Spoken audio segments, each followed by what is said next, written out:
करायला अस्वस्थ होतं आणि म्हणून त्याच्या मनाची तयारी म्हणून कृष्ण खाली उतरून सुदर्शन चक्र घेऊन उतरतो की माझी प्रतिज्ञा होतं तुला काही लढायचं नसेल आणि ते त्याला सहमत नाही. त्याची माफी मागतो कृष्ण माझ्यामुळे तुला हे तुझी प्रतिज्ञा मोडायला नको, मी लढतो. पुढचा भाग आहे. युद्धाचा 5वा दिवस उजाडला. लाल वाटोळा सूर्य क्षितिजावर नुकताच उगवला होता. भीष्मांनी मदव्यूहात आपल्या सैन्याची रचना करायला सुरुवात केली. युधिष्ठिराने आपल्या सैन्याची रचना बहिरी ससाण्याच्या आकारात श्वेन व्यूहात करायची ठरवली. सुरुवातीला भीमाची भीष्मांशी गाठ पडली. भीष्मांनी आपला संवार आधीच सुरू केला होता. अर्जुन वेगाने त्यांच्या जवळ गेला. भीष्मांच्या दिव्य अस्त्रांचा अर्जुनच समोर जाऊ शकतो. दुर्योधन द्रोणांकडे गेला. आदल्या दिवशी ठार मारला गेलेल्या आपल्या भावांचा विचार त्याच्या डोक्यात होता. तो द्रोणांना म्हणाला, तुम्ही माझे हितचिंतक आहात. मी मदतीसाठी तुमच्यावर आणि माझ्या पितामहावर अवलंबून आहे. तुम्ही युद्धात देवांचाही पराभव करू शकाल. तुमच्या शक्तीसमोर पांडव क्षुल्लक आहेत. द्रोणांनी रागाने सुस्कार टाकला आणि म्हणाले, पांडवांच्या पराभवाची अपेक्षा करणं हा तुझा मूर्खपणा आहे. पांडव अजिंक्य आहेत, ते अजूनही तुला कळत नाही. आम्ही आमचे कर्तव्य पार करण्याचा प्रयत्न करू, तेवढंच, त्याहून अधिक काही शक्य नाही. यावर दुर्योधनाची प्रतिक्रिया ऐकण्यासाठी द्रोण थांबले नाही. ते पांडवांच्या सैन्याकडे निघून गेले. त्यांच्या संहाराला तोंड द्यायला तिथे सात्यकी होता. द्रोण आणि सात्यकी यांच्यात भयानक युद्ध झालं. सात्यकीच्या मदतीला भीम आला. द्रोण, भीष्म आणि शल्य आता भीमाला सामोरे गेले. भीमाच्या मदतीला अभिमन्यू आणि द्रौपदीचे पुत्र आले. शिखंडी आणि भीष्म एकमेकांसमोर आले. द्रोणांना युद्धाच्या सुरुवातीला दुर्योधन बोलला होता ते शब्द आठवले. सर्वांनी मिळून शिखंडीपासून भीष्मांचे संरक्षण केले पाहिजे असे दुर्योधन म्हणाला होता आणि म्हणून द्रोणांनी शिखंडीला आव्हान केले. आधी स्त्री असलेल्या शिखंडी नंतर पुरुष झाला असल्यामुळे त्याच्याशी युद्ध करण्याचे भीष्मांनी टाळले होते. युद्ध भीष्मांवर सगळे पांडव वृद्ध भीष्मांवर सगळे पांडव तुटून पडले. त्यांचे नेतृत्व अर्जुन करीत होते. भीमाच्या क्रोधापासून धृतराष्ट्रांच्या पुत्रांना वाचवण्यासाठी भीष्म प्रयत्नशील होते. त्यामुळे तो स्वतः भीष्माशी लढायला आले. सूर्य आता मध्यमेला आला होता. तो आग ओढत होता. हजारो योद्ध्यांच्या मरणाचा कर युद्धाने वसूल केला होता. रक्ताचा चिखल पसरल्यामुळे रणांगावर पाय घसरत होते. माणसे, घोडे, हत्ती यांचे मृतदेह सर्वत्र पसरले होते. अर्जुन भीमाच्या मदतीला लागला. अर्जुन आणि कृष्ण त्यांच्या शंखांचे आवाज ऐकून कौरवांचे सैन्य भयभीत झाले. दुर्योधनाच्या बाजूचे सर्व वीर भीष्मांच्या ध्वजाकडे एकत्र झाले. दोन्ही सैन्यात फार मोठी विनाशी युद्ध झाले. विराटाच्या तीक्ष्ण बाणाने भीष्मांना जखमी केले. भीष्मांनी आपली क्रुद्ध नजर विराटाकडे वळवली आणि ते द्वेषाने लढू लागले. वीर अश्वत्थामा अर्जुनाशी लढले. द्रोणांच्या या आवडत्या शिष्यांमधलं युद्ध हरावून सोडणारे होते. अश्वत्थामा द्रोणांचा पुत्र होता आणि अर्जुन द्रोणांचा पुत्रा इतकाच प्रिय होता. अर्जुनाने अश्वत्थामाच्या शौर्याची प्रशंसा केली आणि मध्ये एक युद्ध थांबून तो दुसरीकडे निघून गेला. आपल्या गुरुच्या पुत्राबरोबर लढण्यात अर्जुनाला मुळीच आनंद नव्हता. त्याला दुर्योधन भीमाबरोबर लढताना दिसला. भीमाने तीक्ष्ण बाणाने दुर्योधनाला जखमी केले होते. छातीला जखम झाली असूनही दुर्योधन द्वेषाने लढत होता. विळीचे शेत कापावे तसा अभिमन्यू शत्रूचे सैन्य कापित होता. शेकडो शत्रू सैनिकांची त्याने कत्तल केली. या तरुण सिंहाला कोणीही आवडू शकत नव्हते. दुर्योधनाचा पुत्र लक्ष्मण त्याला सामोरा गेला, पण अभिमन्यूने त्याला जखमी केले आणि खूप लक्ष्मणाला घेऊन तेथून दूर गेले. सूर्य मावळला होता. भीष्मांना सर्व वीरांचे चेहरे तिखट आणि थकलेले दिसत होते. फार थकून टाकणार तो दिवस होता. भीष्मांनी आपले सैन्य रणांगणातून माघारी घेतले. येणाऱ्या रात्रीचे थकलेल्या सर्व सैनिकांनी मनापासून स्वागत केले. आपल्या आजोबांबरोबर लढायला लागणार त्याच्या अर्जुनाला फार वाईट वाटत होतं. आपल्या आचार्यांना बाणांनी जखमी करणे त्याला नको वाटत होते. या युद्धाची आणि त्याला कारणीभूत असणाऱ्या दुर्योधनाची त्याला चीड आली होती. युद्धाचा 6वा दिवस उजाडला. पांडवांनी आपल्या सैन्याची रचना मगरव्यूहात केली होती. त्याला विरोध म्हणून कौरवांनी आपल्या सैन्याची रचना क्रौंच व्यूहात केली होती. आदल्या दिवसा इतक्यात युद्ध निकडाचे होते. भीम आणि द्रोण यांच्यात पहिली सलामी झडली. भीमाने द्रोणांच्या सारथ्यावर ठार केले. द्रोणांनी रथाचे लगाम आपल्या हातात घेतले आणि लढाई चालू केली. पांडवांच्या सैन्याचा संवार त्यांनी चालू केला. भीष्म आणि द्रोण यांनी पांडवांच्या सैन्याचा संवार हे एकमेव उद्दिष्ट आपल्यासमोर ठेवले होते. एकाही पांडवाला ठार करायला त्यांचे मन तयार नव्हते. ते पांडवांशी लढले, पण एकाही पांडवाला प्राणघातक जखम होणार नाही याची काळजी त्यांनी घेतली. त्यांचा हल्ला भीम परतवून लावत होता. एका बाजूला अर्जुन, अभिमन्यू आणि द्रौपदीचे पुत्र, आणि दुसऱ्या बाजूला भीम, धृष्टद्युम्न आणि सात्यकी यांच्यामध्ये सापडलेल्या दुर्योधनाच्या सैन्याचा फार मोठा संवाद आहे. अर्जुनाला नकुल आणि सहदेव यांची साथ मिळाली. दुर्योधनाच्या भावांनी भीमाला थोपवण्याचा खूप प्रयत्न केला, पण त्यांना जराही यश आले नाही. भीमाने युद्धात प्रवेश केला तेव्हा सगळे सैनिक म्हणाले, हा पहा भयकारी भीम, आता आपण आपल्या जगण्याला निरोप देऊ शकतो. कुठल्याही क्षणी आता आपण ठार मारले जाऊ शकतो. भीम आधी आपल्या रथातून लढत होता, पण रथाचा वेग पुरेसा नाही असे त्याला वाटले, आणि त्याने रथातून खाली उडी मारली. हातात गदा घेऊन तो वादळासारखा कौरवांमध्ये घुसला. कौरवांच्या सैन्याचा त्याने मोठा संवाद केला. भीमाला मदत करावी अशी धृष्टद्युम्नाची इच्छा होती. तो भीमाच्या रथाजवळ गेला तर त्याला तो रथ रिकामा दिसला. भीमाचा सारथी विशोक तिथे एकाएकी बसून होता. त्याने विशोकाला विचारले, भीम कुठे आहे? तो मला माझ्या प्राणांनी प्रिय आहे, तो कुठे आहे? हातात गदा घेऊन भीम शत्रूच्या सैन्यात घुसल्याचे विशोकाने त्याला सांगितले. धृष्टद्युम्नाला भीमाची काळजी वाटली. तो भीमाच्या मदतीला धावून गेला. तो स्वतःशीच म्हणाला, भीमाला जर काही झाले असेल तर जगण्यात अर्थ नाही. भीम मरता कामा आहे. भीमाशिवाय मी जर आपल्या सैन्यदलावर पोहोचलो तर सर्वांच्या प्रश्नाला मी काय उत्तर देणार? भीमाशिवाय राहण्यापेक्षा मी नरकवास सहन करेन. तो माझा मित्र आहे. शक्तिशाली भीम माझा गुरु आहे. जिथे भीम आहे तिथे मला पोचले पाहिजे, आणि तो जिवंत असेल तर त्याला मदत केली पाहिजे. तो जर मृत असेल तर त्याचा वध करण्याला आधी मला ठार केले पाहिजे. भीमाशिवाय मी माझ्या सैन्यदलावर राहणार नाही. हे विचार मनात घेऊन धृष्टद्युम्न शत्रू सैन्याच्या मध्यावर घुसला. भीम गेला त्या मार्गावर शत्रू सैन्याचे मृतदेह सर्वत्र पसरलेले दिसत होते. मृतदेहातून रक्त वाहणे अजून थांबले नव्हते. याच मार्गाने भीम कौरव सैन्याचा संवाद करीत गेला होता. वृक्ष उपटून टाकणाऱ्या वादळाप्रमाणे भीमाने शत्रू सैन्याची वाट लावली होती. धृष्टद्युम्न भीमाच्या मदतीला आल्याचे दुर्योधनाने पाहिले, आणि तो म्हणाला, द्रुपदाचा हा भयकारी पुत्र आता भीमाला येऊन मिळाला आहे. या क्षणी यांना थांबवण्याचा आम्ही प्रयत्न केला नाही तर हे आमचा सर्वनाश करतो. त्या दोघांना थोपवण्यासाठी दुर्योधनाने आपल्या काही भावांना पाठवले.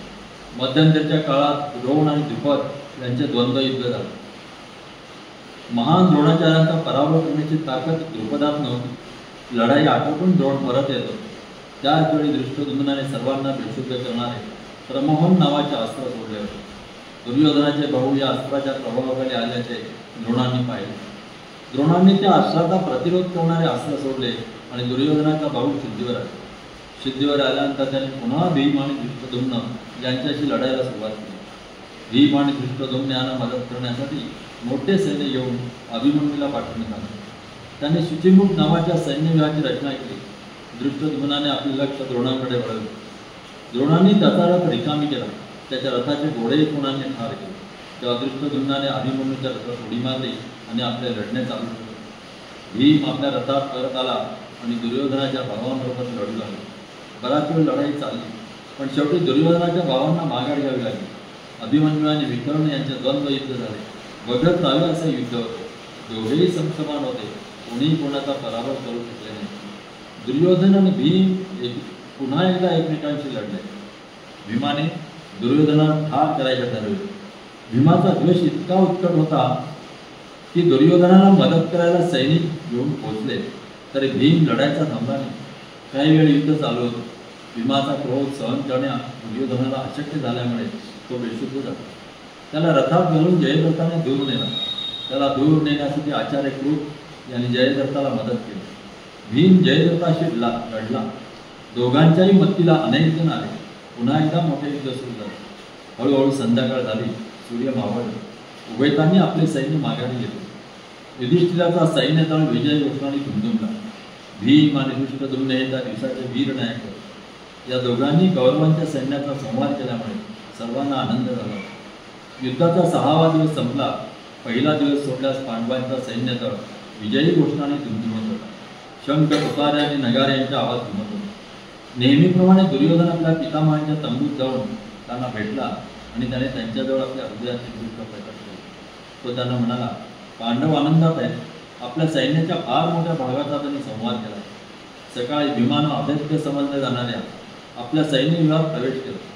त्यांना आणि धृष्टद्युम्नानं आमच्या सैन्याचा इतका संहार केला आहे की मी फार निराश झालो आहे. तुम्ही पांडवांचा ताबडतोब नाश केला पाहिजे, त्यांना ठार केलं पाहिजे, तोपर्यंत माझ्या मनाला शांती लाभणार नाही. हे ऐकून भीष्म त्याला म्हणाले, तू अशा रीतीने बोलावंस ते योग्य नाही. तुला प्रसन्न ठेवण्यासाठी मी प्रयत्नांची शर्त करतो आहे. ते युद्ध मी तुझ्यासाठी जिंकण्याचा प्रयत्न करतो आहे. त्यांच्या सैन्याचा नाश झाला की त्यांचा पराभव होईल, पण पांडवांच्या बाजूने मोठमोठे वीर लढायला उभे आहेत. आपल्या सैन्याचा नाश करण्यापासून त्यांना थांबवणं सोपं नाही.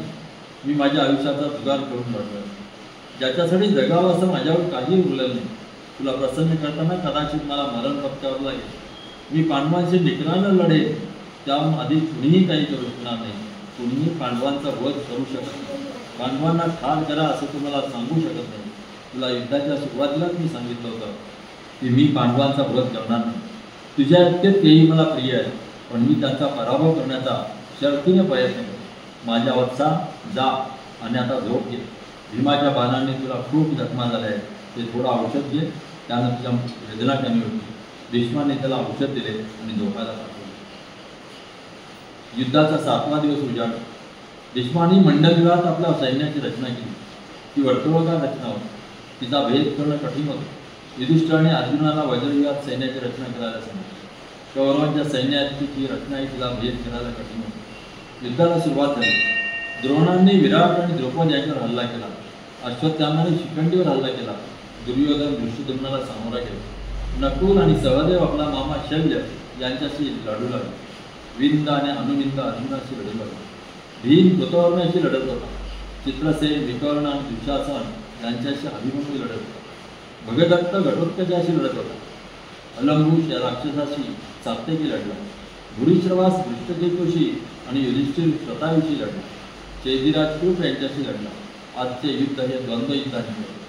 अर्जुनाने सैन्याकडे नजर टाकली आणि रागाच्या सुरात कृष्णाला म्हणाला, भीष्मांच्या युद्धकौशल्याकडे पहा. त्याने आपल्या सैन्याची रचना कशी केली आहे पहा. आपलं बरंचसं सैन्य बळी दिल्याशिवाय आपण त्यांच्या सैन्यव्यूहात प्रवेश करू शकणार नाही, अशी त्यांनी समजूत केली आहे. त्रिगर्त बंधू माझ्याशी लढाईची वाट बघतायत. मी आज त्यांचा नाश करणार आहे. अर्जुनाने आपल्या गांडूळ धनुष्याचा टणत्कार केला. त्रिगर्त बंधू आणि तिथे त्याच्याशी लढायला आलेले राजे यांच्यावर त्याने बाणांचा वर्षाव केला. त्यांच्या सैन्याची रचना विस्कटू लागली. अर्जुनाने इंद्रास्त्र नावाचे अस्त्र सोडले. या अस्त्राने शत्रूवर बाणाचा पाऊस पाडला. त्या अस्त्राने शत्रू सैन्य अतिशय धावले. काही क्षणातच शत्रूंचा सैन्य युवावर मोडला गेला. कौरवांचे सैन्य भीष्मांकडे मदतीसाठी धावले. भीष्म हे त्यांना बुडण्यापासून वाचवणारा तराफा होता. त्रिगर्तांचा राजा सुशर्मा याला घाईघाईने माघार घ्यावी लागली. भीष्म त्वरेने अर्जुनावर चाल करून गेला. अर्जुनाचा पराक्रम पाहून आणि त्याने मोडलेला पराक्रमांचा सैन्यव्यूह पाहून दुर्योधन अतिशय अस्वस्थ झाला. सैन्यव्यूहाचे रक्षण करणारा सुशर्माकडे तो घाईघाईने आला आणि त्याला म्हणाला, माझे पितामह अर्जुनाशी लढणार आहेत. तुम्ही त्यांना संरक्षण द्या. तुम्ही सर्वांनी त्यांना मदत करा. राजा दुर्योधन त्वरेने भीष्मांजवळ गेला. वृद्ध भीष्माने अचानक अर्जुनावर हल्ला केला. पांढरे शुभ्र घोडे जोडलेल्या आपल्या चांदीच्या रथातून भीष्म अर्जुनावर चालून गेले. ते एक बघण्यासारखे दृश्य होते. पाहून भीती वाटे असे ते युद्ध होते. भीष्म यापूर्वी कधीही आजच्यासारखे लढले नव्हते. रणांगणात सगळे लढाईचे थांबले होते आणि भीष्म अर्जुन यांचं द्वंद्व युद्ध पाहत होते. हे युद्ध कधी संपणारच नाही असे वाटत होते. भीष्मांचे भीतीदायक रूप पाहत नव्हते. त्रिगर्त बंधू आणि दुर्योधनाचे भाऊ त्यांच्या मदतीसाठी सज्ज होते. दुर्योधन त्यांच्या पाठीशी होता.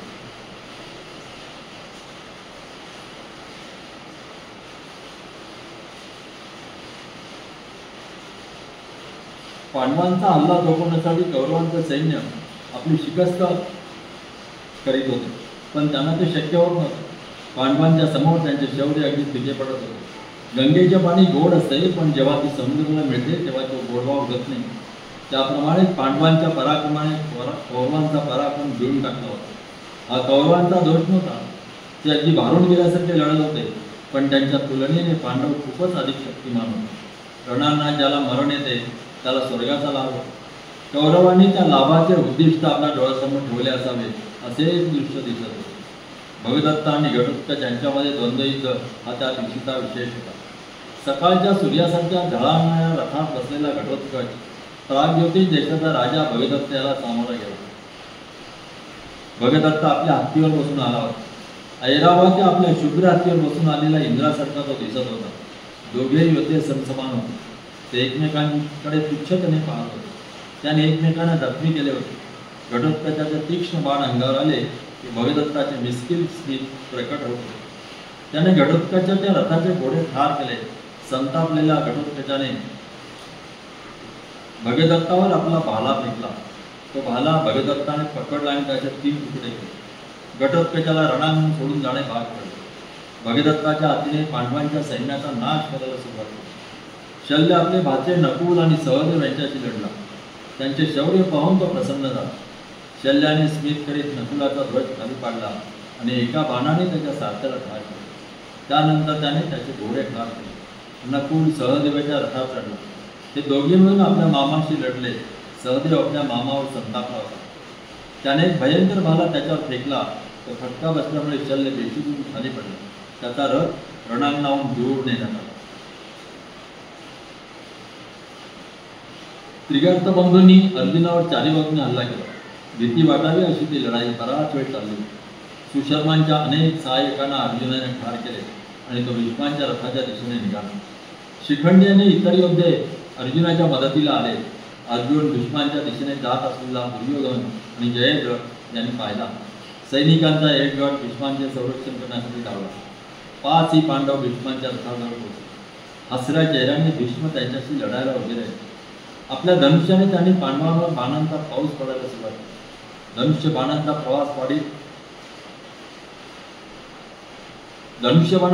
पाऊस पाडीत असले तरी त्यांचा चेहरा आपल्या नातवांवर स्मितांचा वर्षाव करीत होता. पाऊस पडत असताना सूर्याच्या प्रकाशाने पृथ्वीला रूढ द्यावी असेच ते दृश्य होते. पंडूच्या पुत्रांच्या शौर्याचा भीष्मांना अभिमान वाटला. भीष्म बाणांचा पाऊस पाडत असताना युधिष्ठिर निर्भयपणे उभा होता. शल्याने माघार घेतल्यानंतर नकुल आणि सहदेव आले. भीमही अर्थातच तिथे होता. दुर्योधन आणि जयद्रथ ताबडतोब तिथे गेले. कृपा आणि शल्य हे शाल व चित्रसेन आणि इतर योद्धे त्यांच्यासोबत भीष्मांच्या मदतीला आले. भीष्मांनी आपले लक्ष युधिष्ठिरावर केंद्रित केले होते. भीष्मांनी हे युद्ध आवेशाने पुढे चालू ठेवले होते. युधिष्ठिराचा रथ निकामी झाल्यामुळे त्याने नकुलाच्या रथाचा उपयोग केला. तिघेही भाऊ भीष्मांबरोबर लढत होते, पण भीष्मांच्या सामर्थ्यापुढे त्यांचा निभाव लागला. पांडवांच्या मदतीला इतर राजे आले, पण त्यांचे एकत्रित प्रयत्नही भीष्मांसमोर निष्फळ पडले. भीष्म पछाडल्यासारखे लढत होते. आपल्या सैन्याचा नाश करण्यासाठी पांडवांना काहीतरी करणे शक्य झाले नाही. काही करणे शक्य झाले नाही. अर्जुन त्रिगर्त बंधूंबरोबर लढण्यात गुंतला होता. भीष्मांपासून दूर ठेवावे यासाठी त्याने त्याला आपल्या बरोबरच्या सुलाईत गुंतवून ठेवले होते. अर्जुनाने त्रिगर्तांच्या बराच सैन्याचा नाश केला, पण आपल्या सैन्याचा नाश थांबवण्यासाठी तो काही करू शकला नाही. सूर्य मावळला आणि त्या दिवसाचे युद्ध थांबले. प्रत्येकजण आपल्या तंबूकडे परतला. द्वंद्व युद्धात पांडव व्यक्तिशः यशस्वी झाले असले तरी त्यांच्या सैन्याचा फार मोठ्या प्रमाणात नाश झाला. इतके दिवस दिसत होते तसे ते आज आनंदी दिसत नव्हते. भीष्मांना थोपवण्यासाठी काय करावे या विचारात युधिष्ठिर पडला होता. भीष्मांच्या रथासमोर शिखंडी गेला की ते तोंड फिरवीत आणि दुसऱ्या कोणाचे लढू लागले. यामुळे शिखंडी चिडत असे, पण तो काहीही करू शकत नाही. भीष्मांबरोबरचं ठरलेले द्वंद्वयुद्ध कधी होणारच नाही असे शिखंडीला वाटले. शिखंडीला आपला पूर्वजन्म आठवत होता. आपण शिखंडी नसून अंबा आहोत असेच तो मानित होता. भीष्मांना पाहिल्यावर त्याच्यातले अंबा जागृत झाले. आजन्म ब्रह्मचर्य स्वीकारलेल्या भीष्मांना मानवी बंधनातून शिखंडीला मुक्त करायचे होते. मृत्यूच त्यांना त्यांच्या शक्तीवर मुक्त करू शकत होता. पण अंबेचे विचार भीष्मांना कळू शकले नाही. भीष्म जर शिखंडीवर लढायला उभे राहिले तर त्यांच्या इच्छेनुसार त्यांना मुक्ती मिळू शकत होती. या विचाराने आंबेच्या मनात गर्दी झाली. ती हसली आणि स्वतःशीच म्हणाली, उद्या भीष्मांना ठार मारता येईल हे मी उद्या पाहते. युद्धाचा 8वा दिवस उजाडला. कौरवांनी आपल्या सैन्याची रचना उर्मिव्यूहात केली. उर्मी म्हणजे लाट. भीष्मांनी दोन्ही बाजूंना पसरलेल्या लाटांप्रमाणे आपले सैन्य उभे केले. युधिष्ठिराने अर्जुनाला सांगितले की आपल्या सैन्याची रचना शृंगार व्यूहात करा. शिंगाच्या आकाराचा हा व्यूह होता. ते दोन्ही व्यूह नेहमीप्रमाणे अगदी वेगळे होते. व्यूहांच्या रचनेत भीष्म आणि अर्जुन यांची स्पर्धा होती. युद्धाला सुरुवात झाली. द्वंद्वयुद्धात अनेक युद्ध लक्षणे होती. सुरुवातीला भीष्म आणि भीम यांचे जबरदस्त द्वंद्वयुद्ध झाले. भीमाने आपल्या आजोबांना हैराण केले. बाणांच्या अंगरक्यात त्याने त्यांना विढून टाकले. त्यांचे घोडे आणि सारथी यांना त्याने ठार केले. हे पाहून दुर्योधन काळजीत पडला. तो आपल्या भावांबरोबर तिथे गेला. भीम म्हणजे आज अगदी कळवर होता. दुर्योधनाच्या भावांना त्याने पाहिले. त्यांच्यापैकी जितक्यांना ठार मारता येतील तितक्यांना मारायचं असे त्याने ठरवले. त्याने एकामागून एक 8 जणांना ठार केला. दुर्योधन हा संवाद पाहत होता, पण तो काही करू शकला नाही. भीमाने घेतलेली शपथ त्याला आठवली. तो आवेगाने भीष्मांकडे गेला आणि त्याने आपले दुःख व्यक्त केले. तो म्हणाला, भीमाकडे पहा, त्याला ठार मारलंच पाहिजे. माझ्या आणखी 8 भावांना त्याने ठार मारलाय. खूप प्रयत्न करूनही माझे सैनिक त्याला थोपू शकलेले नाही. माझ्या सगळ्या सैनिकांचा संवार होत आहे. तुमची सहानुभूती शून्य आणि पक्षपाती वृत्ती याला कारणीभूत आहे. तुमचं माझ्यावर प्रेम नाही, म्हणून हे सगळं तुम्ही होऊ देता. मी काय करावं ते आता मला कळेनासं झालंय. भीष्म म्हणाले, माझ्या वत्सा, तू कठोर बोलतोय. तू मला आवडतोस.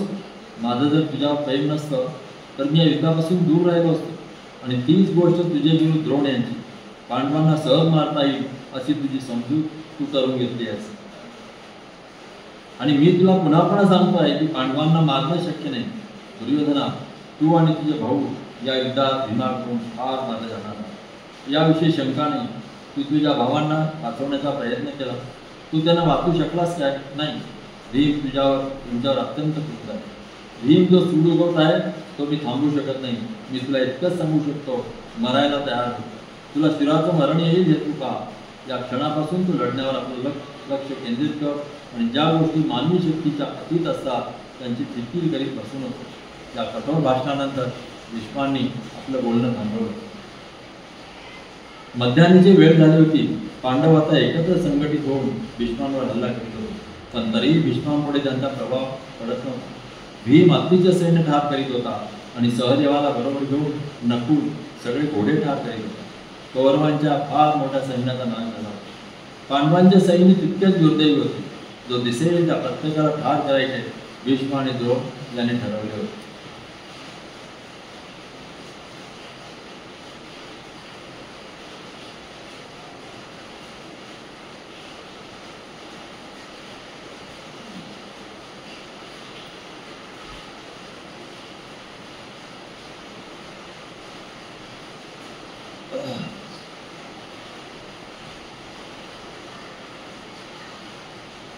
युद्ध सुरू झाले तेव्हा इरावान हा पांडवांच्या बाजूने लढायला उभा आहे. इरावान हा अर्जुन आणि नागराजकन्या उलूपी यांचा पुत्र. इरावान अर्जुनाकडे आला आणि म्हणाला, माझी माता उलूपी तिनं मला तुमच्याकडे पाठवलं आहे. या युद्धात तुम्हाला मदत कर असं तिनं मला सांगितलं आहे. अर्जुनाने आपल्या पुत्राला आलिंगन देऊन त्याचे स्वागत केले. गेले कित्येक दिवस इरावान लढत होता. आज त्याच्या मनात आले की शकुनी पांडवांच्या सैन्यात बरेच घोटाळे निर्माण केले. इरावानने शकुनीला युद्धाचे आव्हान दिले. इरावान आपले सैन्य घेऊन आला होता. पराक्रमात तो अर्जुनाच्या बरोबर. शस्त्रे हाताळण्याची त्याची पद्धत अभिमन्यूसारखी होती. त्याने शकुनीला चांगली जखमी केली. दुर्योधन हे युद्ध पाहत होता. तो अलंकुशाकडे गेला आणि त्याला म्हणाला, अर्जुनाच्या पुत्रानं शकुनी मामांना जखमी केलं आहे. तू त्यांच्याशी लढ. तुझं मायातंत्र वापरून ते त्याला ठार कर. आपल्याला त्याचा धोका आहे. अलंकुशाने इरावानाला युद्धाचे आव्हान दिले. दोघात निकराचे युद्ध झाले. दोन्ही बाजूंच्या वीरांनी इरावानाच्या शौर्याचे कौतुक केले, पण तो फार वेळ अलंकुशाच्या मायातंत्रावर तोड देऊ शकला नाही. अलंकुशाने इरावानाचा शिरच्छेद केला. भीष्म, द्रोण आणि अश्वत्थामा पांडवांच्या सैन्याचा नाश केला. त्यांच्या क्रोधाला आवर घालणे पांडवांना शक्य होत नव्हतं. पांडव म्हणाले, हे अशक्य आहे. त्यांच्याशी लढून काही उपयोग नाही. त्यांच्या सैन्याचा कुणीही पराभव करू शकत नाही. इरावांचा वध झालेला पाहून घटोत्कच लढायला उभा राहिला. त्याच्या मायातंत्राचा दुर्योधनाला चांगलाच फटका बसला. उंदरांच्या सैन्याबरोबर मांजर खेळते तसा घटोत्कच कौरवांच्या सैन्याशी खेळत होता. कौरवांच्या सैन्याला धडकी भरली होती. घटोत्कचाचा सगळा राज दुर्योधनावर होता. तो त्याला एकटा सोडायला तयार नव्हता. त्याने त्याला पुन्हा पुन्हा युद्धाचे आव्हान दिले. दुर्योधनाच्या मदतीला आलेल्या सर्व राजांबरोबर तो लढला. घटोत्कचामुळे आपल्या सैन्यात अस्वस्थता निर्माण झाल्याचे भीष्मांना जाणवले. भीष्म म्हणाले, भीमाच्या पुत्रासमोर दुर्योधन टिकणार नाही अशी मला भीती वाटते. भीमाने दुर्योधनाला ठार करण्याची शपथ घेतली असल्यामुळे घटोत्कचाने दुर्योधनाला ठार केले नाही. भीष्मांचे बोलणे ऐकून अनेक योद्धे दुर्योधनाच्या मदतीला आले. 2 अश्वत्थामा, जयद्रथ हे त्यांच्यात होते. त्यांना पाहून घटोत्कचाचा उत्साह वाढला. त्याने सर्वांच्या युद्धासाठी स्वागत केले. कौरव सैन्यात त्याचा धाक पसरला. त्याच्या शक्तिशाली आवाजात तो गर्जना करत होता. घटोत्कचाच्या युद्धाच्या घोषणा युधिष्ठिराने ऐकल्या. त्याने भीमाला बोलावले आणि तो त्याला म्हणाला, घटोत्कच बाळाचा विरश्रिक आवाज मला ऐकू येतो. कौरवांच्या अनेक वीर त्याच्याकडे धावून गेल्याचं मी पाहिलं. त्याच्या सुरक्षतेची मला काळजी वाटते. मी अर्जुनाला तिथे पाठवू शकत नाही, कारण भीष्माबरोबर लढणाऱ्या द्रौपदांच्या पुत्रांच्या मदतीला मी त्याला पाठवलं. तू तुझ्या पुत्राच्या मदतीने जा. आपल्या शक्तिशाली वीरांपेक्षा शत्रूंचे वीर अधिक ताकदीने असण्याची शक्यता आहे. तू तुझ्या पुत्राच्या मदतीला जा. भीम घाईघाईने आपला पुत्र घटोत्कच याच्या मदतीला गेला. त्या दोघांनी दुर्योधनाच्या सैन्याचा बघता बघता नाश केला. दुर्योधन संतापाने वेढाला. तो भीमाबरोबर लढायला आला. दोन्ही बाजूंच्या अनेक वीर मदतीला. त्यामुळे द्वंद्व युद्धाला आता मोठ्या युद्धाचे स्वरूप आले. अश्वत्थामाने द्रोणांची जागा घेतली. त्याच्या मदतीला दुर्योधन गेला. काही वेळ तर लढले, पण भीम जेव्हा आपली गदा उचलून दुर्योधनाला ठार करायला धावला तेव्हा ते सगळे तिथून पळून गेले. भीष्म जसे कौरवांच्या बाजूला तसा भीम पांडवांच्या बाजूला होता. कौरवांच्या सैन्याला धडकी पडली होती. पांडवाने फुंकलेल्या शंखाचा विजय घेऊन हेच सांगत होता की दुर्योधनाच्या सैन्याचा घटोत्कचाने फार उच्छेद केला. दुर्योधन आपल्या आजोबा भीष्म यांच्याकडे गेला आणि त्याने त्यांना घडलेली सर्व हकीकत सांगितली. त्याने घटोत्कचाला ठार करावे अशी त्याची इच्छा होती. भीष्म त्याला म्हणाले, माझा एक वत्सा, आता मी काही करू शकत नाही. मी इथे लढण्यात गुंतून पडलो आहे. घटोत्कचाशी लढायला मी भगदत्ताला पाठवतो. सुप्रीतिक या आपल्या प्रख्यात हत्तीवर बसून भगदत्त घटोत्कचाशी लढायला, या शूर योद्ध्याशी लढायला पांडव सज्ज होते. भगदत्ताने प्रथम भीमावर हल्ला केला. बाकी वीरही आपले धनुष्य, भाले आणि गदा घेऊन हत्तीवरून येणाऱ्या भगदत्ताशी लढायला सज्ज झाले.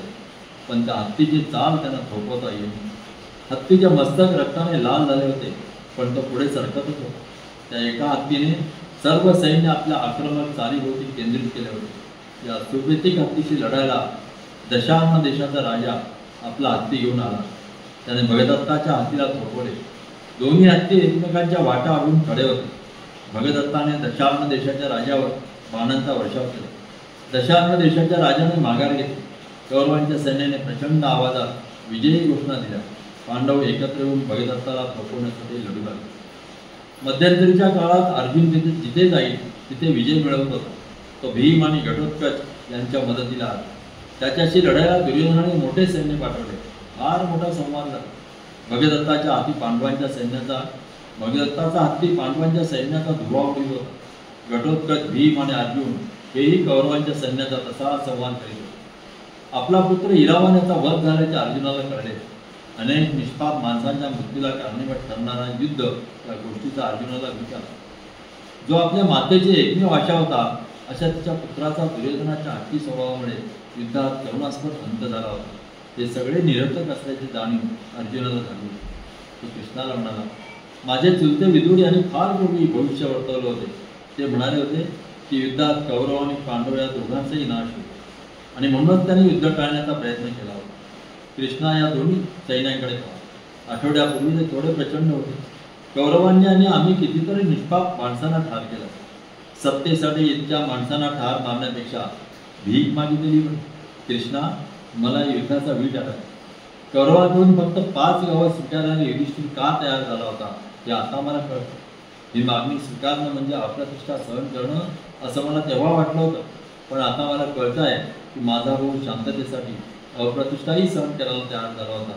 या सगळ्याला दुर्योधनाचा दुष्ट बुद्धीचा सल्लागार शकुनी कारणीभूत.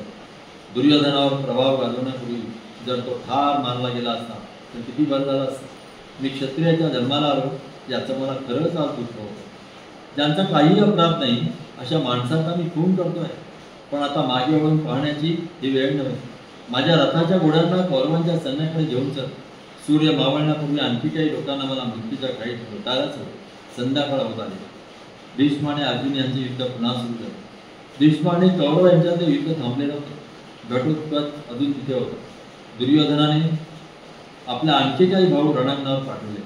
तो स्वतःही लढत होता. भगदत्त घटोत्कच्या बरोबर द्वेषाने लढत होता. तो आपल्या सुप्रीतिच्या हत्तीवर बसून लढत होता. हा हत्ती बाणांच्या वर्षावामुळे जराही बिथरला नव्हता. धृतराष्ट्रांच्या पुत्रांची भीम पुन्हा लढू लागला.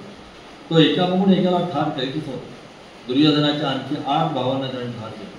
कौरवांच्या सैन्याला माघार घेणे भाग पडले. त्यांची लढण्याची उर्मीच नाहीशी झाली होती. दुर्योधनाला जबर धक्का बसला. भीमाने त्याच्या 24 भावांना ठार मारले होते. दोन्ही पक्षांच्या दृष्टीने रणांगण हे शैलवाणी दृश्य होते. मृतदेहाने रणभूमी भरून गेली होती. शिरोहीन धडांचे ते दृश्य बघवत नव्हते. मारले गेलेले घोडे आणि हत्ती यांनी भूमी व्यापली होती. सूर्य मावळला होता. भयानक संवाराचा आणखी एक दिवस संपला. युद्धाचा तो 8वा दिवस होता. योद्धे आपल्या तळावर परतले होते. दोन्ही बाजूंच्या मृतसैनिकांची संख्या फार मोठी होती, पण पांडवांची सरशी होत होती. भीम आणि घटोत्कच यांनी कौरवांच्या सैन्याचा धुव्वा उडवला होता. त्यात आणखी अर्जुन आणि अभिमन्यू यांनी ठार केलेल्या सैनिकांची भर पडली. दुर्योधन अतिशय दुःखी झाला होता. त्याचे सांत्वन करील अशी एकच व्यक्ती आणि ती म्हणजे राधेय. दुर्योधन आपला प्रिय मित्र राधे याच्याकडे गेला. गेले 8 दिवस तो जे दुःख सहन करीत होता ते त्याने राधेकडे प्रकट केले. आपल्या 24 भावांचा रणांगणावरील मृत्यू, आपल्या सैन्याचा नाश याविषयी तो राधेयाशी बोलला. ज्या तऱ्हेने भीष्म लढत होते त्याविषयी त्याने राधेकडे तक्रार केली. राधेयाने हे सगळे ऐकून घेतले. दुर्योधनाच्या जखमी हृदयाचे सांत्वन कोण करीत तर तो राधेच होता. राधे दुर्योधनाला म्हणाला, माझ्या प्रिय मित्रा, दुःखी होऊ नकोस. तुझं बोलणं ऐकून मला खूप वाईट वाटतं. तुझ्या चेहऱ्यावरचं स्मित ही या जगात अशी एकच गोष्ट आहे की जी मला आनंद देऊ शकते. मी तुझ्यासाठी माझे प्राण द्यायला तयार आहे. तुझ्या भावांचा वध झाल्याचं ऐकून मला दुःख झालं. नियतीला कोण थोपवू शकणार? तुझं सांत्वन कसं करावं हे मला कळत नाही. दुर्योधन म्हणाला, द्रोण, भीष्म, शल्य आणि कृप यांनी आपण पांडवांना ठार मारणार नसल्याचं सांगितलं. ते मनापासून लढून शत्रूच्या सैन्याचा नाश करतायत, पण ते पुरेसं नाही. अर्जुन आपल्या सैन्याचा नाश करतोय. याहून अधिक काहीच घडलेलं नाही. ते युद्ध आपण जिंकू असा विश्वास आता मला वाटत नाही. तू लढत नसल्यामुळे माझा आत्मविश्वास खचून गेलाय. यातून बाहेर कसं पडावं हेच मला कळत. राधेय म्हणाला, दुर्योधना, तुझ्या आजोबा भीष्म यांचं पांडवांना अतिशय प्रेम आहे. शिवाय पांडवांचा पराभव करण्याचं सामर्थ्य त्यांच्याकडे नाही. तू त्यांना युद्धातून माघार घ्या असं सांग. त्यांना सांग की तुम्ही शस्त्र खाली ठेवा. मी माझी शस्त्र घेतो आणि तुझ्या मनासारखं करतो. मी तुझ्या चेहऱ्यावरचं स्मित तुला पुन्हा प्राप्त करून देतो. मी अर्जुनाला ठार करेन. तुझ्या आजोबा भीष्म यांना तू सांग की तुम्ही शस्त्र खाली ठेवा. म्हणजे राधे लढायला उभा राहील. तू त्यांना सांग की त्यांना सर्वांना प्रिय असलेल्या अर्जुनाला ठार करण्यावर माझे प्रयत्न केले. सैन्याचा नाश झाल्याची परवा मी करणार नाही. राधेयाचे बोलणे ऐकून दुर्योधनाचे मन शांत झाले. त्याने आपल्या आजोबा भीष्म यांना भेटून त्यांच्याशी बोलायचं ठरवलं. दुर्योधन आपल्या आजोबांच्या तंबूत त्यांच्या भेटीसाठी गेला. त्याने भीष्मांना प्रणाम केला आणि तो म्हणाला, आजोबा, देवांशी लढाल इतकं तुमचं सामर्थ्य आहे. तुम्ही आमचे सेनापती असल्यामुळे विजय आमचाच होणार आहे याची मला खात्री होती. पण हे केवळ माझं स्वप्नच होतं असं मला वाटू लागलं आहे. तुम्ही पंडूच्या एकाही पुत्राला ठार मारलेलं नाही. हे युद्ध इतके दिवस चालेल असं मला वाटलंही नव्हतं. एका दिवसात युद्ध संपेल अशी माझी खात्री होती. पांडवांविषयी तुम्हाला वाटणाऱ्या प्रेमामुळे माझा पराभव होतोय. तुम्ही त्यांच्या सैन्याचा नाश करता. मला जे नको आहे, मला पांडवांचा मृत्यू हवा आहे. एक तर तुमचं पांडवांवर अतिशय प्रेम असल्यामुळे तुम्ही त्यांना ठार मारित नाही, किंवा माझ्या विरुद्ध तुमच्या मनात काहीतरी किंतु आहे. मी अतिशय दुर्दैवी आहे. तुम्हाला जर युद्ध नको असेल तर तुम्ही शस्त्र खाली ठेवा आणि राधेयाला लढू द्या. मला असं हवं, मला जसं हवं तसं तो करेल. इतके बोलून दुर्योधन शांत होता.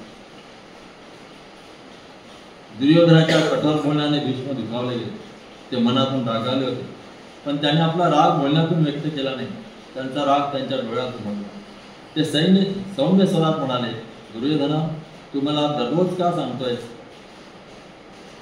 तुझ्या कठोर शब्दाने तू मला दुखावतोयस.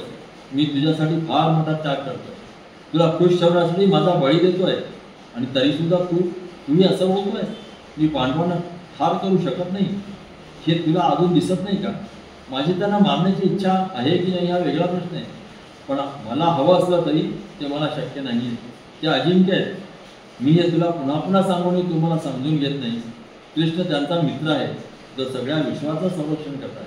त्याचंच संरक्षण पांडवांना लाभल्यानंतर त्यांना कोण मारणार? तू मूर्ख आहेस. उद्या मी जीवाच्या कराराला लढेन. वनवा रान जाळून टाकीन. त्याप्रमाणे पांडवांच्या आणि विष्णूचे सैन्य जाळून टाकीन. यावरून अधिक मी काही करू शकत नाही. आता तू जा आणि झोप. दुर्योधनाचे पूर्ण नाही पण थोडे समाधान झाले. पण तो यावरून अधिक काही करू शकतच नव्हता. आणखी कोणीतरी पांडवांचा वध करतील या आशेवर त्याला राहावे लागले. हे करणे राधे याशिवाय कोणाला शक्य नाही. पण भीष्मांचा मृत्यू होत नाही तोपर्यंत मी लढणार नाही असे राधेयाने सांगितले होते. आपला प्रश्न कसा सोडवायचा हे दुर्योधनाला कळेल. निराश वाटावी अशीच परिस्थिती होती. राधेय सुद्धा मनातून भीती होता. एक एक दिवस जात होता तसा आपल्या भावांशी लढण्याचा दिवस जवळ येतो. भीष्म लढत असल्यामुळे त्याला सबब मिळाले याचे त्याला फार बरे वाटते. पांडवांचा विचार न करण्याचे शिक्षण आपल्या मनाला देण्यासाठी या वेळाचा त्याला उपयोग होणार होता. 8 दिवस युद्ध संपले होते. पुढे येणाऱ्या भयंकर प्रसंगाला तोंड देण्यासाठी राधेय आपल्या मनाची तयारी करत होते. उद्या भीष्माने जर आपली शस्त्रे खाली ठेवली तर त्याला लढावं लागणार होते. अर्जुनाबरोबर द्वंद्वयुद्ध करण्याची संधी मिळवण्याची तो गेली अनेक वर्षे वाट पाहत होता. या गोष्टीच्या आताच्या रणांगणात जाण्याच्या अनिश्चयाशी त्याची तुलना केली. सेनापती म्हणून भीष्म लढत असतील अशी आशा तो बाळगून होता. अजूनही आपल्या भावाशी लढायला त्याचे मन तयार होते. मनात दुर्योधनाचा विचार येऊन त्याला खूप वाईट वाटले. भीष्म, द्रोण, कृपा आणि शल्य हे पांडवांच्या प्रेमामुळे त्यांना ठार मारायला तयार नाही. या गोष्टीची तक्रार दुर्योधन करीत होता. राधेय हाच आपल्या इतका पांडवांचा द्वेष करतो असे तो मानित होता. आता मात्र हे खरे नव्हते. भीष्मांना पांडवांविषयी वाटत होते त्यापेक्षाही अधिक प्रेम आता त्याला वाटत होते. पण राधे हे कोणाला सांगू शकत नव्हते. बिचारा दुर्योधन. पांडवांना ठार मारणे शक्य नव्हते हे राधे जाणून होता. पण त्याच्या मित्रालाही कळत नव्हतं. की अनेक लोकांनी त्याला सांगूनही त्यावर तो विश्वास ठेवत नव्हता. कृष्णाचे विश्वरूप दुर्योधनाने पाहिले होते. पण तरीही कृष्ण हा विश्वाचा स्वामी आहे यावर त्याचा विश्वास नव्हता. आता त्याला कोण काय करणार. कृष्णाने पांडवांची बाजू घेतल्यामुळे ते अजिंक्य आहेत हे त्याला कसे सांगणार. पूर्वीच्या अनेक गोष्टी आठवून राधेयाने ती सगळी रात्र काढली. आता शेवट आला होता. काही दिवसांचाच फक्त प्रश्न होता. आपल्या भावांच्या प्रेमाचे बंध सहन करण्याची, आपल्या एकुलता एक मित्र दुर्योधन याच्याशी निष्ठावंत राहण्याची शक्ती आपल्याला प्राप्त हो अशी राधेयाने प्रार्थना केली. आपली कीर्ती टिकून राहो आणि आपल्याला रणांगणात मरण येवो अशीही त्याने प्रार्थना केली. रात्रभर त्याला झोप आली नाही. तो जागाच होता.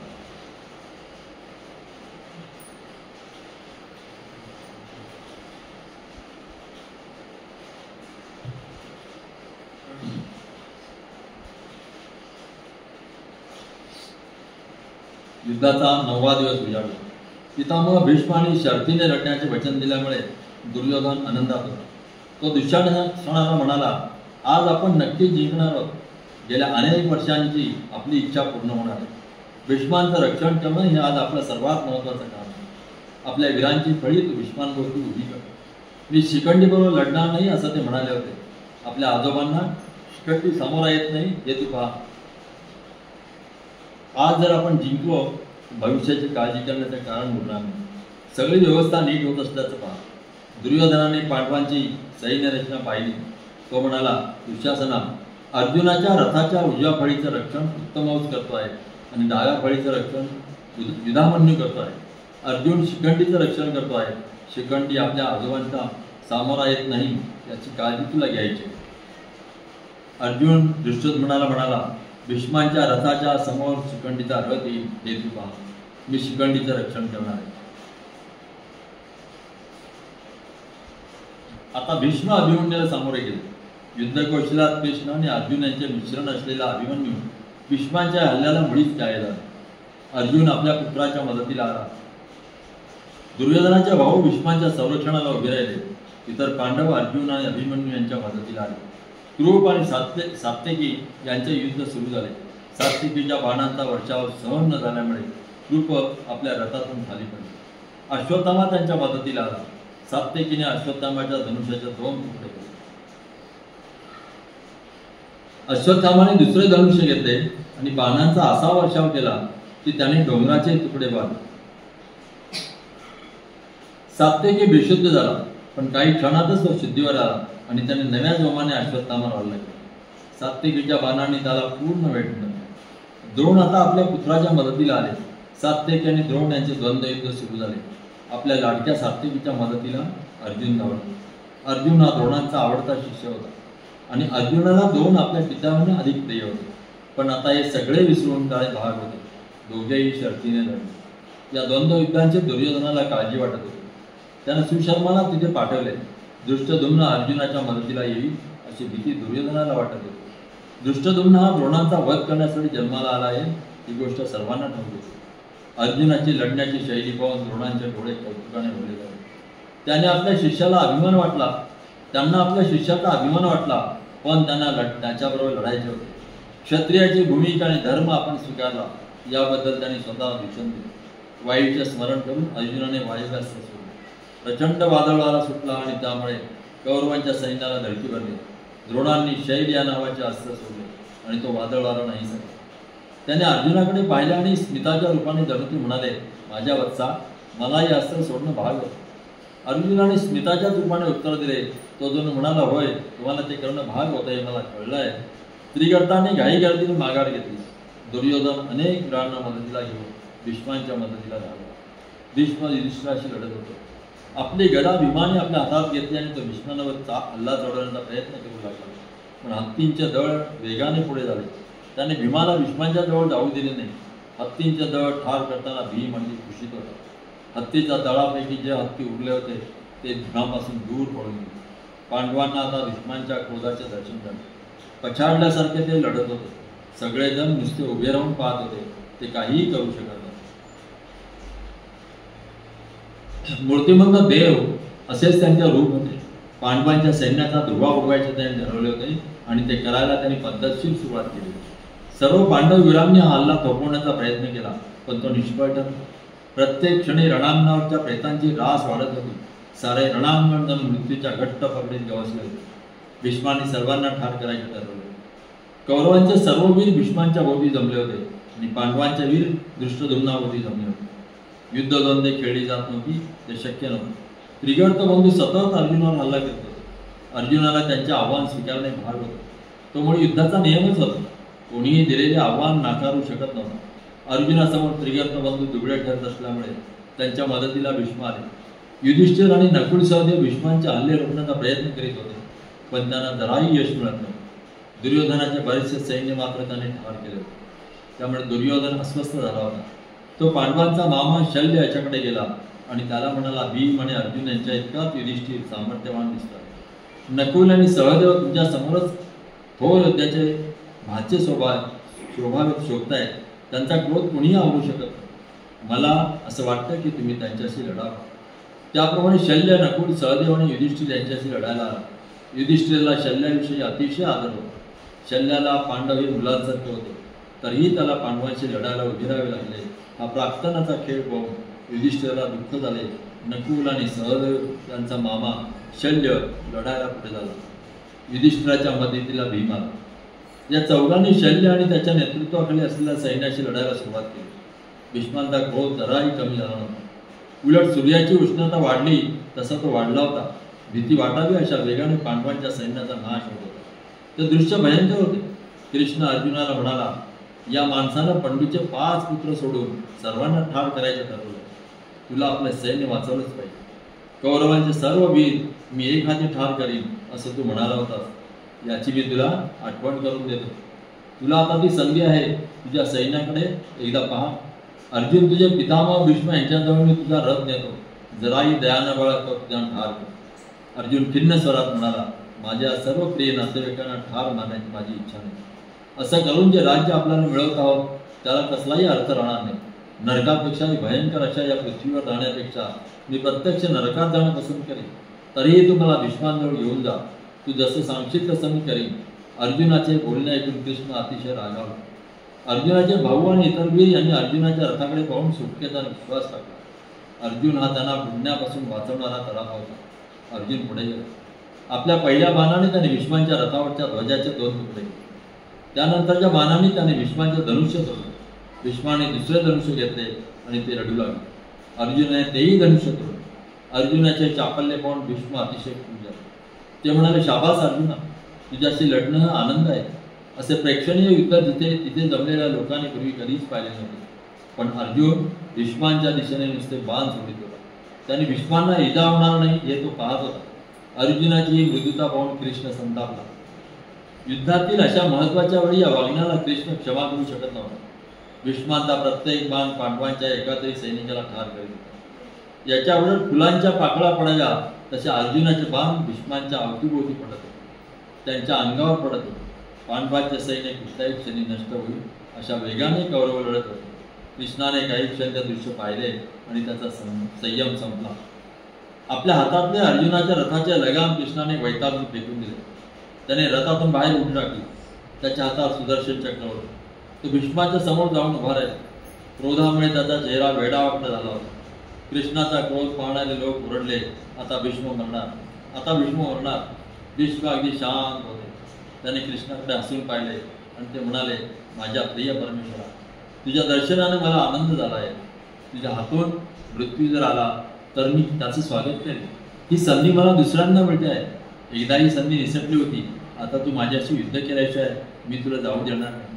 नारायण परमेश्वराकडून या पृथ्वीवरील वेदनामय अस्तित्वातून मला मुक्ती मिळाली तर मी स्वतःला भाग्यवान समजेन. ये ये लवकर ये, मी तुझी वाट पाहतोय.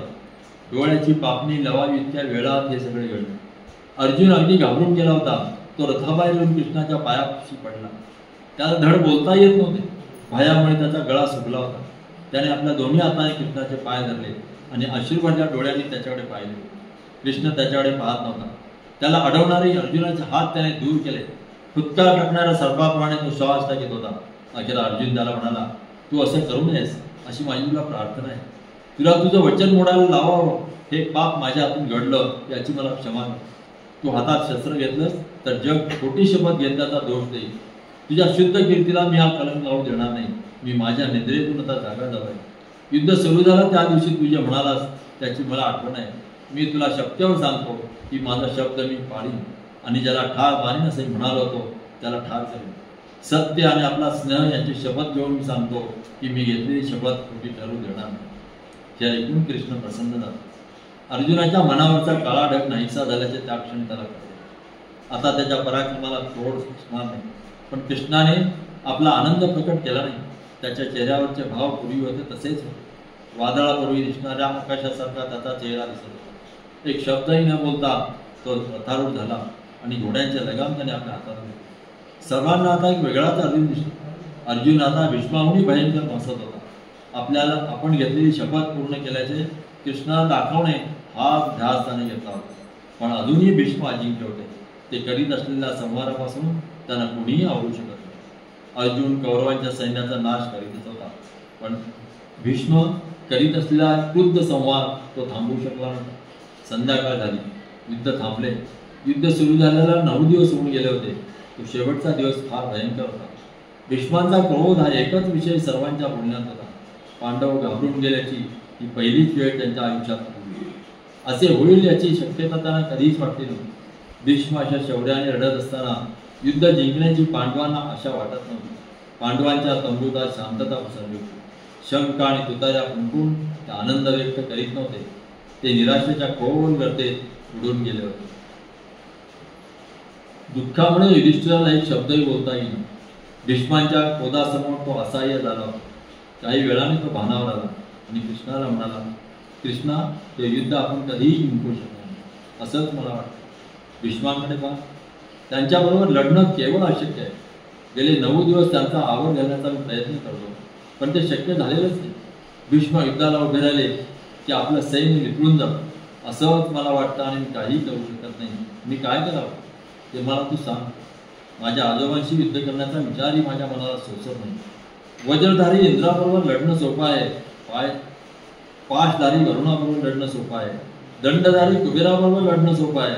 गदाधारी यमाबरोबर लढणं सोपं आहे. पण माझ्या आजोबा आणि त्यांचे सर्पाकार बाण यांना सामोरं जाणं मला शक्य नाही. या बाणांनी माझ्या सैन्याचा संहार होत आहे आणि मी असहाय्य होतो. पराभव स्वीकारून पुन्हा रानात जाऊन राहणं शहाणपणाचं आहे असं मला वाटतं. कौरवांच्या या सेनापतींना समोर जाणे पतंगानं ज्योतीला सामोरं जाण्यासारखे. माझ्या भावाच्या दुःखाला मी कारणीभूत आहे. माझ्या मूर्खपणामुळे त्यांना अनेक वर्ष रानात राहावं लागलं. आता माझ्या मूर्खपणामुळे त्यांना माझ्या आजोबांच्या बाणांना सामोरं जावं लागतं. त्यातून तो आमची सुटका कर. कृष्णा, मला आणि माझ्या बिचारा सैन्याला तू भीष्मांपासून वाचव. मी त्यांना कसं ठार मारावं हे तू मला सांग. युधिष्ठिराच्या व्यापी बोलण्याने कृष्णाचे हृदय भरलं. भीष्म आवाजात कृष्ण युधिष्ठिरा म्हणाला, सौम्य आवाजात कृष्ण युधिष्ठिरा म्हणाला, युधिष्ठिरा निराश होऊ नकोस. तुझ्यासोबत तुझे भाऊ आहेत, तुझ्यासोबत मी आहे. भीष्मांवरच्या प्रेमामुळे त्यांनी पाय मागे घेतला असेल, पण माझ्यावर कसलाही परिणाम होणार नाही. मी भीष्मांना युद्धाचं आव्हान देईन. धृतराष्ट्राच्या पुत्रांतर्गत मी त्यांना ठार करेन. भीष्मांचा वध झाला की विजय तुमचाच आहे. मी भीष्मांचा वध करीन, मला उद्या भेट. माझ्या अस्त्रांचा उपयोग करून मी भीष्मांना ठार करीन. पांडवांचे शत्रू हे कृष्णाचे शत्रू आहेत. जे तुझे मित्र आहेत ते माझेही मित्र आहेत. अर्जुन माझा अत्यंत प्रिय मित्र आहे, त्याचंही माझ्यावर अतिशय प्रेम आहे. माझ्यासाठी तो आपले प्राणही दे. भीष्मांचा वध करायचं माझ्यावर सोपवा. भीष्मांचा वध करण्याची शपथ पूर्वी अर्जुनाने घेतली आहे. अर्जुनाने दुर्योधनाला असा निरोप मुलुकाकडून पाठवला होता, हे तुला आठवत असेल. आमच्या बाजूच्या सर्व वीरांसमोर अर्जुन म्हणाला होता की भीष्म हे युद्धात माझा पहिला बैठ ठरतो. अर्जुनावर माझा अतिशय प्रेम असल्यामुळे त्याची शपथ मी खोटी होऊ देणार नाही. अर्जुनानं जर मला परवानगी दिली तर मी त्याच्या वतीने भीष्मांना ठार करेन. पण त्यानं जर ठरवलं की आपणच भीष्मांचा वध करणार तर अर्जुनाला कोणीही थांबवू शकतो. कालकेयी आणि निवात कवच याचा त्याने एक हाती वध केला, त्याला काहीही अशक्य नाही. भीष्मांचा वध करणं फारसं कठीण नाही, पण अर्जुनाची संवेदनशीलता त्याच्या आड येते आहे. कुठल्याही योद्ध्याला जर यशस्वी व्हायचं असेल तर त्याला आधी आपल्या करुणेचा आणि स्नेहभावाचा वध करायला लागतो. तुम्ही सगळे इतके चांगले आहात की तुमच्या हातून हे होणार नाही, म्हणूनच हे काम करायला मीच योग्य आहे. जो ये लोकांच्या बंधनांच्या अतीत आहे असा मनुष्याचे काम करू शकतो. सुखदुःखादी द्वंद्वांच्या मी पल्याड असतो. या जगातील प्रत्येक गोष्टीकडे मी समदृष्टीने पाहतो. चांगला आणि वाईट या दोन्ही मला सारख्याच दिसतात. आपलं कर्तव्य करणं यावरच माझी श्रद्धा आहे. माझ्या कर्मापासून फळ मिळेल की याचा मी विचारही करीत नाही. कर्माशी एकरूप असलेल्या दोष किंवा गौरव या दोहोंपासून मी मुक्त असतो. युधिष्ठिरा मला लढू दे, मला कसलंही पाप चिकटणार नाही. भीष्मांचा वध करण्याचं तू माझ्यावर सोपव आणि कसलीही काळजी करू नको. मी तुझ्यासाठी एक काम करीन. इतके बोलून झालं कृष्ण शांत बसले. युधिष्ठिराचे डोळे अश्रूंनी भरून आले. त्याने कृष्णाचे हात आपल्या हातात घेतले आणि तो म्हणाला, तू भीष्मांना ठार करू शकतोस हे मला तू सांगण्याची गरजच नाही. मी तुला ओळखतो. तू या जगाचा आरंभ आणि शेवट आहेस. तू या विश्वाचं कारण आहेस. तुझ्यापासून काही अस्तित्वात येऊ शकणार नाही. तू नाहीस तर सूर्य नसेल, चंद्र नसेल, तारे नसतील. तू शाश्वत परमात्मा आहेस. पांडवांच्या आयुष्याची जबाबदारी तू आपल्या हाती घेतली आहेस. तुझ्याविषयीची कृतज्ञता व्यक्त करण्यासाठी माझे शब्द अपुरे आहेत. तू केवळ अर्जुनाच्या रथाचा सारथी नाहीस, तू पांडवांच्या जीवनाचा सारथी आहेस. योग्य त्या मार्गाने तू आम्हाला न्यायचा आहेस. आमच्यासाठी काहीही करायला तयार होशील, पण आम्ही तुझ्या नावाला कलंक लागू देणार नाही. खोटी शपथ घेणारा असं या जगानं तुझ्यासमोर बोललेला आम्हालाच नको आहे. तू आम्हाला अतिशय प्रिय आहेस. या युद्धात तू लढणार नाहीस असं वचन तू दुर्योधनाला दिलं आहेस. तू फक्त अर्जुनाचं सारथ्य करणार आहेस. आपलं वचन तू बोलू नकोस. तुझ्या हिमासारखा निष्कलंक हाताना रक्ताचे डाग लागता कामा नये. मी तसं होऊ देणार नाही. भीष्मांचा वध करण्याचा वेगळा मार्ग मला शोधला पाहिजे.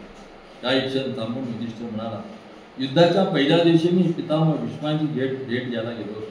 तेव्हा ते म्हणाले होते की ते इलाज नसल्यामुळे दुर्योधनासाठी लढणार आहेत. मला खात्री आहे की त्यांचा आमच्यावर अतिशय प्रेम आहे. मी त्यांच्याकडे जाईन आणि तुमचा वध कसा करता येईल हे मी त्यांना विचारेन. आपण सगळे आज रात्री त्यांच्याकडे जाऊया आणि त्यांना कसं ठार मारायचं हे त्यांना विचारू. कृष्णा, तुला जर माझी सूचना योग्य वाटत असेल तर ते आपण अंमलात आणूया. कृष्ण म्हणाला, तुझी सूचना मला आवडेल. तू विचारलंस तर तुझ्या प्रश्नाचं उत्तर भीष्म नक्की. चल आपण त्यांच्याकडे जाऊ. 5 पांडव आणि कृष्ण रात्री उशिरा कौरवांच्या सैन्य तळाला निघाला. त्याने आपली चिलखते काढून ठेवली आणि अनवाणी पायाने ते वाट पावलं. धर्मयुद्धाचा काळ. मृत्यू माझा कशात आहे हे शत्रूला सांगणं समोरच्याला. त्याच्या मिळाले तर मरणार नाही. कशावर मारणार आहे? समोरच्या शत्रूला सांगायचं ही साधी गोष्ट नाही. पण त्या काळात होत होते तशी माणसं होती. भीतीदायक अशी ती काळोखी रात्र होती. दुर्योधनाच्या सैन्य तळावर शांतता पसरली होती. सगळे गाढ झोपेत होते. भीष्मांच्या तंबूत पांडवाने प्रवेश केला. त्याने भीष्मांना साष्टांग नमस्कार घातला. आपल्या लाडक्या नातवंडांनी कृष्णाला पाहून भीष्म आनंदित झाले. ते म्हणाले, ये कृष्णा, तुम्हाला सगळ्यांना पाहून मला अतिशय आनंद झाला. मी तुमच्यासाठी काय करू शकतो? मध्यरात्री असे चिलखतांशिवाय चालत तुम्ही का आलात? मी तुमच्यासाठी काय करावं अशी तुमची इच्छा आहे? युधिष्ठिर अतिशय उदास झाला. त्या थोर वृद्ध पुरुषाकडे पाहून तो म्हणाला, पितामह, आम्ही युद्ध कसं जिंकू शकू? विजय तुमचाच आहे असं तुम्ही मला म्हणाला होता. तुमच्या चांदीच्या रथात बसून तुम्ही बाणांचा वर्षाव करीत आहात. रान जाळणाऱ्या वडिलाप्रमाणे तुम्ही आमच्या सैन्याचा संहार करीत आहात. आमचा सर्वनाश करण्याचं ठरवून तुम्ही लढत असताना आम्ही जिंकणार कसं? मला तुम्हाला काही विचारायचं आहे, पण ते विचारायला माझं मन फार संकोचून जात आहे. युधिष्ठिर पुढे बोलू शकला नाही. अश्रूंनी त्याचा गळा दाटून आला. पुढे वाकून उभ्या असलेल्या युधिष्ठिराच्या मस्तकावर त्याने हात ठेवला. मग त्याने प्रेमाने आपला वृद्ध गाठाळ हात त्याच्या पाठीवरून फिरवला. ते म्हणाले, मी तुझ्यासाठी काय करू शकू ते सांग. ते मला जर शक्य असेल तर मी ते निश्चितच करेन. युधिष्ठिर म्हणाला, पितामह, तुमचा वध होत नाही तोपर्यंत आम्ही जिंकणं शक्य नाही. तुमचा वध कसा करायचा हे विचारायला आम्ही आलो. युद्ध या गोष्टीचा मी द्वेष करतो. मी क्षत्रियाच्या घरात जन्मात आलोय याचा मला दुःख होत आहे. हे युद्ध मला जिंकायचं आहे. तुमचा वध झालेला मला पाहायचा आहे. हा वध कसा करायचा हे मला जाणून घ्यायचं आहे. अनावर हुंक्यांमुळे त्याचं शरीर गदगद हलू लागलं. त्याला पुढे बोलले नाही. पांडवांकडे स्मित करून भीष्मांनी पाहिलं आणि ते म्हणाले, तू म्हणतोस ते बरोबर आहे. जोपर्यंत मी जिवंत आहे तोपर्यंत तुम्ही जिंकणं अशक्य आहे. भीष्माला तुम्ही ठार केलं तरच तुमचा विजय आहे. तुम्ही ताबडतोब मला ठार केलं पाहिजे. हे ऐकून युधिष्ठिर म्हणाला, तुमचा वध झालेला पाहणं मला असह्य वाटतं. तुम्ही आम्हाला अतिशय प्रिय आहात. मी अतिशय दुःखी आहे. मी हा विचारच सहन करू शकत.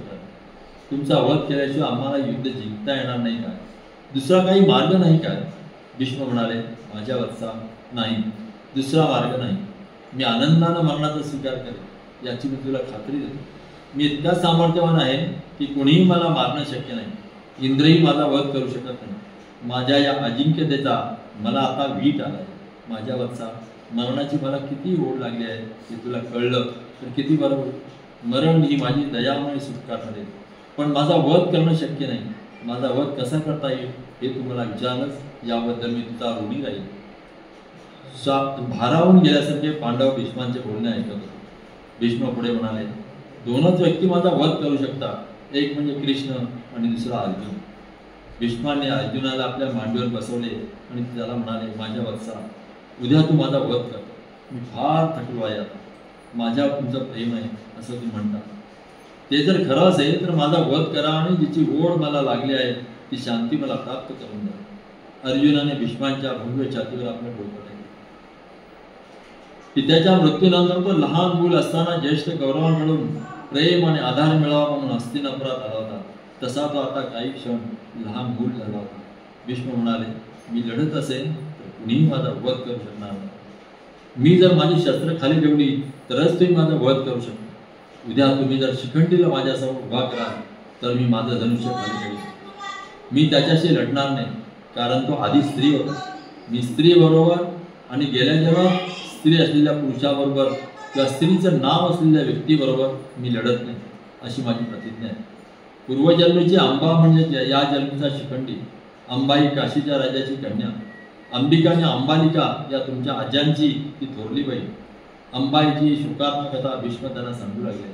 तिने केलेले तप आणि द्रुपदाच्या कन्येचा जन्म तू घेशील असा तिला शंकराने दिलेला वर याविषयीची सर्व हकीकत भीष्माने त्याला सांगितली. भीष्मांचे कथन पांडव श्वास रोखून ऐकत होते. भीष्मांचा वध करण्यासाठी शिखंडीचा जन्म झाला आहे ही गोष्ट त्यांच्या कानावरून गेल्याचे अंधुक स्मरण त्यांना झालं. द्रोणांचा वध करण्यासाठी दृष्टद्युम्नाचाही असाच जन्म झाल्याचे त्यांनी ऐकले होते. ही फार जुनी गोष्ट भीष्मांवर जीवापार प्रेम करणाऱ्या एका स्त्रीची होती. तिचे प्रेम इतके उत्कट होते की भीष्मांना त्यांच्या खट्टर यातनामय जीवनातून मुक्त करण्यासाठी ती त्यांचा वध करायला तयार होती. तिचे खोल प्रेम कुठल्या तरी सर्वसामान्य माणसाला भयानक द्वेष असेच वाटले असते. तिला पूर्वजन्म आठवण्याची शक्ती होती. महान भीष्मांचे मन जाणणारी ती एकमेव व्यक्ती होती. ही कथा ऐकताना पांडव नतमस्तक झाले. ती कथा इतकी पवित्र होती की ती सांगणाऱ्या भीष्मांच्या दुःखावरल्या स्मरणशक्ती डोळ्यांकडे त्यांना पाहावे ना. त्या दुःखाच्या समोर ते निकट शब्द आले. भीष्म म्हणाले, अंबा माझा द्वेष करते. केवळ अंबा म्हणूनच मी तिचा विचार करू शकतो, पुरुष असलेल्या शिखंडी म्हणून नव्हे. अंबा माझा द्वेष करते, पण द्वेष आणि प्रेम ही एकाच गोष्टीची दोन रूप आहे. दृष्टिकोनाचा जरासा बदल माझ्यावर लादल्या गेलेल्या या जीवनाच्या बंधनातून मला मुक्त करू शकेल, अशी ती एकच व्यक्ती आहे. अंबेच्या मदतीनेच मला या बंधनातून मुक्त होता येईल. तिला माझ्या रथापुढे उभी करा. द्वेष ओढणाऱ्या तिच्या डोळ्यांकडे पाहिल्यावर मी माझी शस्त्र खाली ठेवली. अर्जुना, तू तिच्या मागे उभा राहा. तू तुझ्या बाणांनी माझा वध कर. तुझ्या हातूनच मला मरण येऊ शकते. हे तू केलंस की माझ्या आशीर्वादांचा वर्षाव तुझ्यावर होईल, याची मी तुला खात्री देतो. माझा वध झाल्यानंतर विजय तुमचाच असेल. माझ्या वत्सानं आपल्या शिबिरात जा आणि कसलीही चिंता न करता निद्रा घ्या. मी देखील आज रात्री झोप गेली. गेले अनेक दिवस मला झोप लागलेली नाही. हृदयात आनंद घेऊन मी झोपी जाण्याची संधी मला दिल्याबद्दल मी तुमचा ऋणी नाही. भीष्मांच्या डोळ्यांतून आनंद अशी ओघळू लागले. पांडव त्या अश्रूंनी शुद्ध झाले. ते भीमांच्या पाया पडले. ओल्या डोळ्यांनी माना खाली वाकून ते निघून गेले. त्यांनी निघताना भीष्मांकडे पाहिले. भीष्म बसले होते. त्यांच्या ओठात गूढ अपार्थिव अस्मित होते.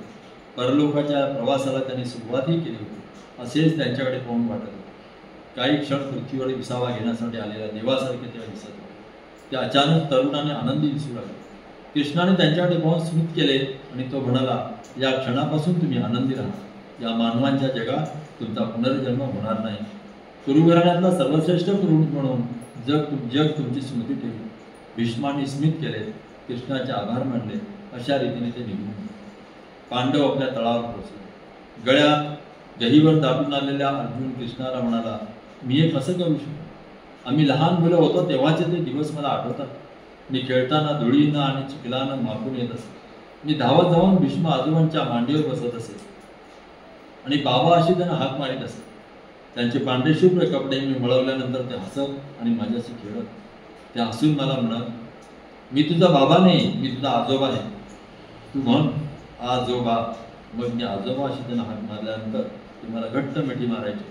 उद्या काय करायचं आहे त्याचा मी विचार करतो. तेव्हा हे सगळं मला आठवतं. या आमच्या लाडक्या आजोबांना मी कसं ठार मारू? त्यांचा वध करून मिळालेल्या विजयाचा आनंद मी कसा घेऊ? ते ऐकत असताना कृष्णाचा चेहरा गंभीर झाला. तो म्हणाला, तुला हे केलंच पाहिजे. तू क्षत्रिय आहेस. हे युद्ध तुला जिंकलंच पाहिजे. असे प्रसंग येतच राहणार. तू आपलं मन घट्ट ठेव. अशा गोष्टींनी तू अस्वस्थ होऊ नकोस. अर्जुनाच्या हातून भीष्माचा वध व्हावा हीच नियती आहे. आणि म्हणून माणूस जन्माला येतो तेव्हा त्याचा मृत्यू कसा होणार हे देवाने ठरवलेलं असतं. की नियती बदलणं तुझ्या किंवा माझ्या हातात नाही. नियतीचा निर्णय ते तुझं कर्तव्य आहे असं तू समज. ममतेच्या भावनेनं तू आपले चित्त ढगाळू देऊ नकोस. अर्जुन म्हणाला, होय, मी हे कृत्य करीन. मी माझं कर्तव्य करीन.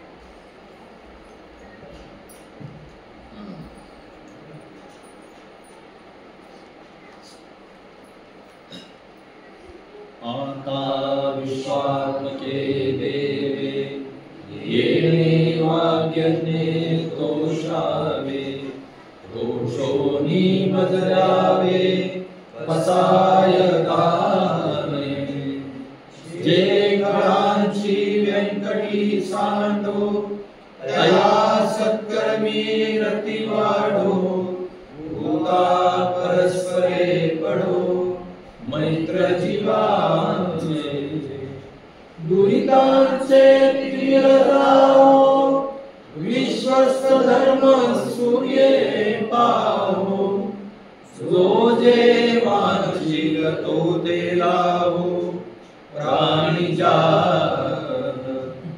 वर्षत सकलंगळी ईश्वर निशांची मांदियाळी अनवरत भूमंडळी भेट तूता चला कल्पतरूंचे आडव चेतना चिंतामणींचे राव बोलते जे अर्णव पीयूषांचे चंद्रमे जय लांछन मार्तंड जेता